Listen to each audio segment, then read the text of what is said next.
after storms have pools of sewage water under their floorboards. And as a result, in particular in communities across the South, we have seen a rise in infections like hookworm and diseases like Zika. And across our nation, up to 10 million homes and thousands of schools and child care facilities receive their water through lead pipes. To be clear, lead is a poison. Drinking water contaminated with lead causes serious health issues, especially for our children. It stunts growth, it causes damage to the brain, and it affects a child's ability to learn. Last week, for example, I met a bright young leader. He's 9 years old, his name is Aiden. Aiden lives in Milwaukee with his mother, Deanna, and his brother, Jaden. Today, Aiden is healthy, and he is full of energy. But that was not always the case. Because you see, when Aiden was 2 years old, he was hospitalized for lead poisoning, twice, for drinking water out of the tap at the kitchen sink. Deanna told me that before Aiden's hospitalization, he experienced severe mood swings. One minute he was happy, the next minute he was sobbing. Deanna told me it was terrifying. Well, I think we all agree, no child in America should ever have to endure that kind of experience, and no parent in America should ever have that experience. And so together, with the leaders here today, and with leaders across our nation, we have made access to clean water a priority of our administration's national agenda.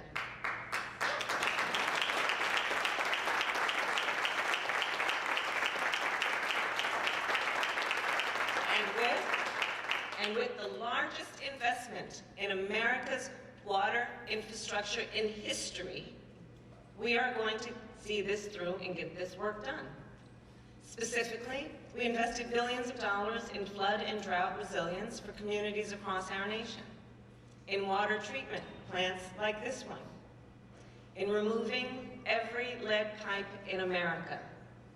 And just last week at the White House, I convened union leaders and utility providers and state and local elected officials to strategize about what we will do to implement these investments, to make sure that we move as fast as possible to get this work done. And all of this progress is possible because of the vision, the purpose, and the incredible leadership of our President, Joe Biden. For 2 years,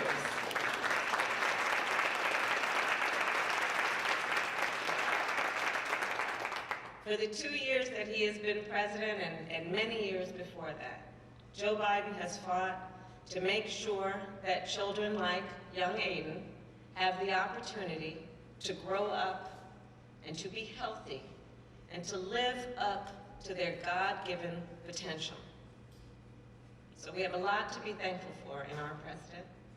And now, before he speaks, it is my honor to introduce a leader who knows firsthand the impact of our hard work, the mother of an incredible daughter, a mother whose advocacy and bravery has helped children around our country, families around our country, be safe and healthy.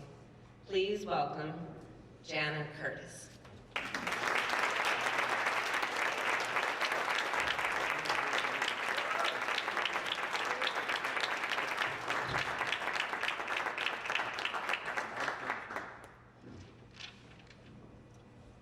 Good afternoon.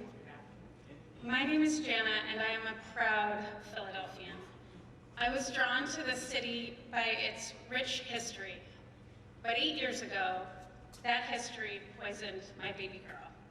At just 12 months old, she had a blood level of 14. That's 4 times the action level set by the CDC today. The first phone call with the pediatrician was terrifying. Damage from lead is permanent, she said, irreversible. Potential loss of IQ, low weight gain, sleep disturbances, speech delays. And when the public health official told me that lead poisoning was 100% preventable, I was heartbroken. Now, since that day, we've done everything we can for our little girl. Blood tests, speech therapists, early intervention, endless appointments.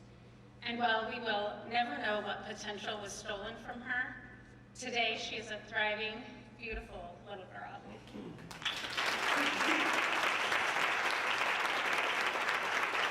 With the help of advocacy groups like Children First, I transformed my guilt into action by helping to pass lead-safe rental laws, improve building codes, and fight for universal testing.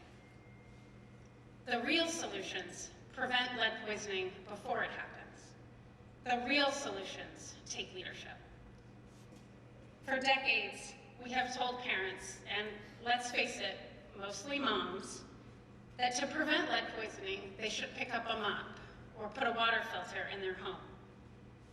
All that time, we have known that to truly stop lead poisoning, we have to take out the water pipes or the dirt or the paint. As a country, we accepted the lost potential of generation after generation because no leader was willing to act, until now. After decades of little action, President Biden and Vice President Harris signed legislation that will bring new funding and a commitment to tackle this challenge head-on. Our kids will be safer, our communities stronger. Thanks for their leadership. And that is why it is my great honor to introduce a leader who said enough is enough. A leader willing to act so no parent has to get a phone call telling them to fight an invisible poison on their own. Please welcome President Biden.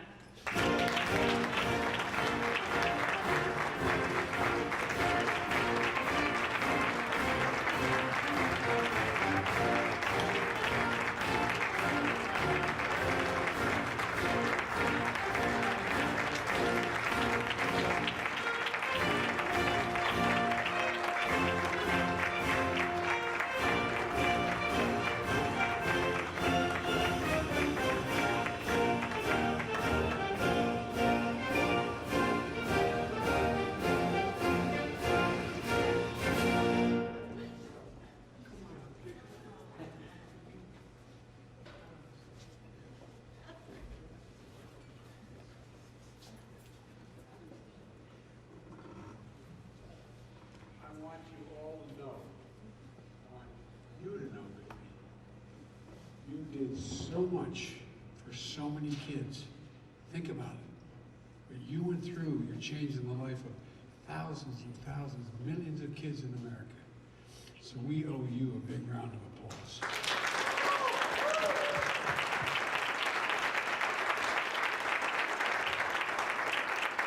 Now, what are we doing next?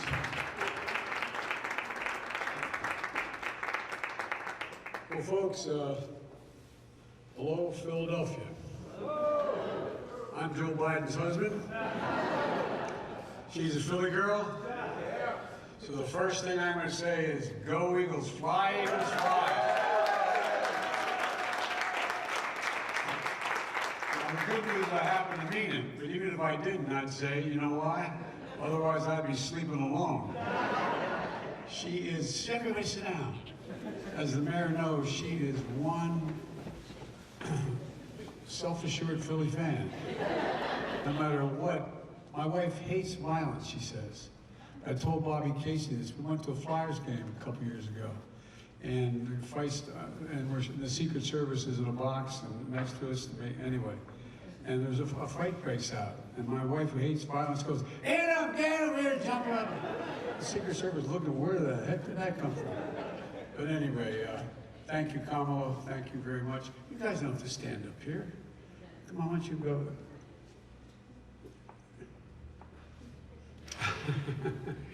You've been a leader in this issue for a long time because you know how much it matters.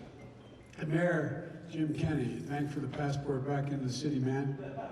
You know, for years and years, when Delaware didn't have its own television station before everything was Philadelphia, I was as popular in Philly as I was everywhere else, you know what I mean?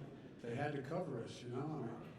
I mean, well, I don't know why I still am, but I'm happy to be here with the new governor, Josh Shapiro. Josh, you're going to be a great governor.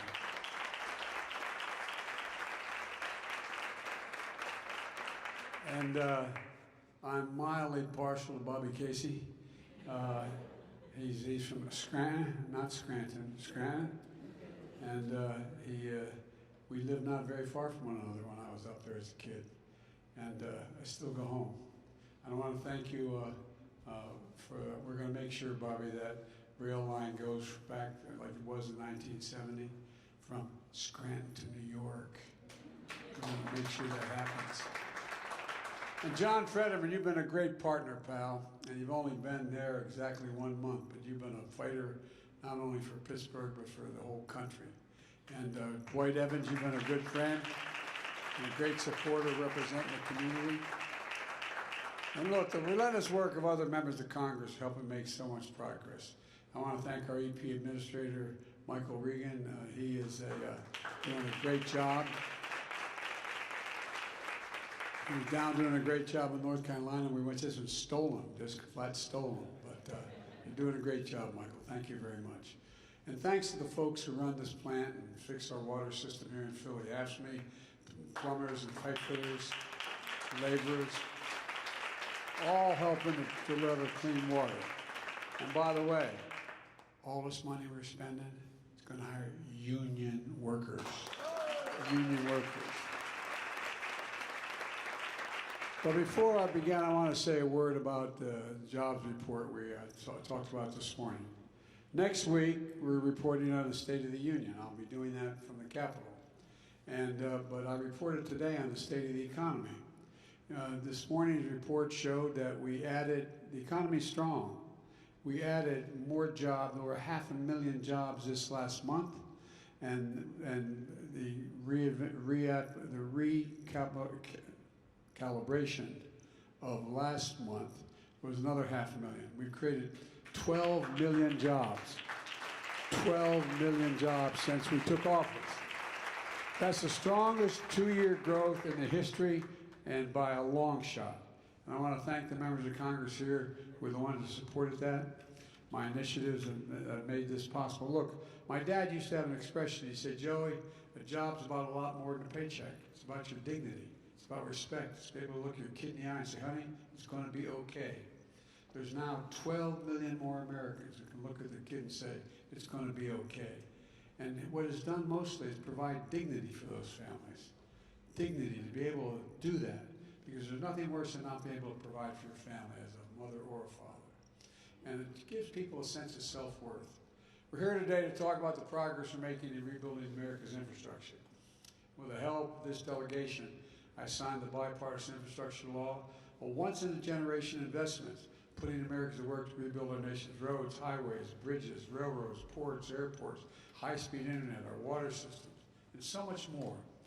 I was given a copy of a speech that I made about 30 years ago saying we need an infrastructure bill to deal with water. I'm not joking. I'd forgotten that they dug it up for me. But the point is, we've been needing this for a long time. This is not new. I remember starting off and working like hell on the lead paint initiative because that was such a problem. I've traveled the country in recent weeks and seen this law in action. A massive new bridge over the Ohio River between Kentucky and Ohio. A huge tunnel along the Amtrak line in Baltimore and New York, billions of dollars. Pennsylvania alone is going to get $8.1 billion so far as the Gov can tell you. Just outside Pittsburgh, because of the senator, we just spent $850 million to replace a 100-year-old bridge, and the Montgomery Lock and Dam system is critical to our nation's economy is coming. Investment to increase the capacity of the system over 50% at a critical choke point. You know, Bobby Casey been talking to me about this for so long, I think we're going to call it the Casey Lock when it's done. But look, I'm here today to talk about an issue affecting Americans across the country. Water. You think it's silly, but water You know, the issue has to do with basic dignity. Every American deserves to be able to turn on their water tap or faucet and be able to drink clean water. But we're the richest, most prosperous nation in the world. Water ought to be something that's just guaranteed. But unfortunately, that's not the case. Right now, there are an estimated 160,000 service lines carrying water into homes and schools in Pennsylvania, including an estimated 20,000 lines for homes here in the city of Philadelphia. 10 million families across the country, and hundreds of thousands of schools, and where school children and daycare centers exist, that their water is pumped through lead pipes, lead valves, and lead fixtures. And folks, look, the problem is almost in every state, but it's especially bad in older cities, in the Midwest and here in the Northeast. Many houses built in the last century. An average age of water and sewer pipes in the U.S. is nearly 50 years old. And they're often even older in major cities like Philadelphia. Many water mains and pipes in the country are nearing the end of their useful lives. And our water systems break down, the pipes start to deteriorate, exposure to lead and pipes increases. And beyond lead pipes, there's as many as 24 million housing units that have significant problems with lead-based paint. And here's why it matters. I know we talk about it generically, but it really matters. Exposure to lead impacts children's brain development. It's hazardous to their health. No amount of lead in water is safe. None. No amount is safe. It can damage the brain and kidneys, interfere with the production of red blood cells that the body needs to carry oxygen. And despite these dangerous health effects, the CDC estimates that over half of American children could be exposed to lead, with the exposure often coming from their own homes. The problem disproportionately affects low-income families. As White said, people of color are much more likely to live in homes where lead exposure is an issue. This is the United States of America, for God's sake. This is not, we know better than that. And we know we're proving it. Look, Vice President and I made a commitment to replace every single service line in every part of the country over the next decade by using, not most, every. We're using every tool at our disposal to get it done. When I took office, I signed the American Rescue Plan, which the governor indirectly referred to. It sent $350 billion to state and local governments.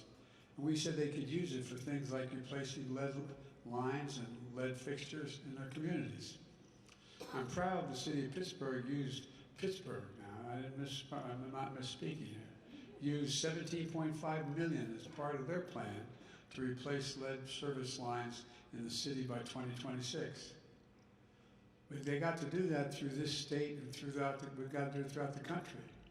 Today we're here to talk about a record funding for infrastructure bill that provides clean water with $15 billion, with a B, set aside specifically for lead pipes or lead service removal. Pennsylvania, as referenced earlier, already has got $240 million they can use to upgrade the water system, and they'll get an additional funding each year for the next 4 years. They sent $160 million of that money here to Philadelphia to upgrade water treatment plants and to replace older water mains and lead pipes. Philadelphia's water department is going to start by using the money to replace approximately 19 miles of 100-year-old water lines. They're 100 years old. Today we're announcing a $340 million loan, which is under a program that exists in the government at very low interest rates and a stretched time to pay it back. And you'll be able to save a lot of money in the process and lives. The first $20 million is going to replace 160 service lines and 15 miles of distribution mains, which are going to protect public health and prevent additional water main breaks. Look, we're also announcing that Pennsylvania is one of 4 states as part of a new partnership with mayors and governors and labor leaders to accelerate the replacement of lead pipes in places that need it the most, where their pipes haven't been replaced for half a century. We're not just doing this work here in Philly, we're doing it across the country, from coast to coast in the American heartland. Just over a year ago, we launched the Lead Pipe and Paint Action Plan to coordinate 10 different federal agencies, get all 10 of them together so that we could pool money and get it out the door quickly. Since the start of the Biden-Harris administration, we've already put more than $5 billion to work in big cities and places the work are going to increase, and we're going to increase the amount of money in the years to come. This is a 10-year project for all of this we're going to be doing. Not the individual project, but 10 years the money's going to be available. And one of the things about infrastructure law that I'm most excited about is we're doing this with American workers and with products made in America and with union labor. That's the condition we wrote into it. I know, and maybe even some of you think I'm too pro-union. Well, it's not, but there's a reason for this. You know, everybody talks about college education. Well, to be a plumber and pipe fitter, what the hell do you think it takes? It takes you 4 to 5 years of an apprenticeship, like going back to school, like going to 4 years of college. That's why we have the best workers in the world, the union workers, because they're the best trained in the world, and that's not hyperbole. Laborers, plumbers, pipe fitters, union, electricians, carpenters, cement masons, iron workers, steel workers, communication workers, and so much more. And folks, look, these are good jobs you can raise a family on. They don't require a college degree because you have, in a sense, a college degree through the apprenticeship program, which is one reason why the United States, as I said, is the best trained workers in the world. It'd be a digression to get into, but we did the Chips and Science Act. Well, guess what? One of the people is investing one of the companies investing over $80 billion in that. I asked why they're investing in it. They said, you have the best workers in the world. And it's coming out of South Korea. The best workers in the world. Let me close with this. Folks, this isn't complicated. Every person in this country deserves to be able to turn on a faucet and have clean drinking water. And through the infrastructure law, we're making historic investments to make sure that they can. When America sees us making these investments all across America, replacing these pipes, building roads and bridges, it sends a message. We can really do big things. I think America over the previous 5, 6, 7 years began to wonder whether it could do big things. There's nothing, and I mean, just think about this now from a historical perspective. There's nothing we've ever set our mind to as a country that we haven't succeeded in doing. Nothing. Nothing. We're the only country in the world that comes out of every crisis stronger than we went in. And that's what we're doing on the economy now. That's what we're doing on this infrastructure legislation. We can move this nation forward. And I want to send another message too. It's a message of pride. Pride in our country, pride in our capability, pride. Pride what we can do when we do it together. And it generates a sense of self-worth. It generates a sense of self-worth, knowing that you can provide for your family. I've long said, it's never been a good bet, never ever been a good bet to bet against America. And I can honestly say, and I mean this sincerely, and a lot of Philadelphians know me, I've been around for a long time. I have never, ever, ever, ever been more optimistic about America's chances in the world than I am today. Never. We're at one of those inflection points in world history where things are going to change dramatically over the next couple of years. And what we do over the next couple of years is going to determine, next 4 or 5 years, what the country's going to look like and the world's going to look like 20, 30 years from now. We reach those inflection points every 5 or 6 generations, maybe fewer. And that's what we are. We're leading the world once again. We are the nation that the rest of the world looks to. Former Secretary of State Madeleine Albright was right. We are the essential nation. We've got to remember who in God's name we are. We're the United States of America. There's nothing beyond our capacity. Nothing. And the least we can do, although it's going to be incredibly expensive and take a little bit of time, is make sure that those 400,000 schools and daycare centers alike, when they turn on water at that school with their tap in the fountain, that water is clean and pure. We owe it to our kids and grandkids. God bless you all, and thank you for what you're doing.